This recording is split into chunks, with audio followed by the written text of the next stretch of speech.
মুসলিমদেরকে মেরেছে, ইসলামের কোনো কিছু পরিবর্তন করা সম্ভব হয় নাই। মাদ্রাসা পুড়িয়েছে, ইসলাম পড়াতে পারে নাই।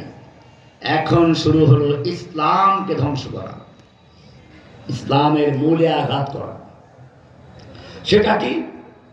সেটা হচ্ছে ইসলামের মূল শক্তি তাওহীদ। মূল শক্তি কি? মুসলিমদের ঈমান ধ্বংস করতে হবে। মুসলিমদের ঈমান ধ্বংস করে আল্লাহর সঙ্গে তাদের সম্পর্ক নষ্ট করতে হবে।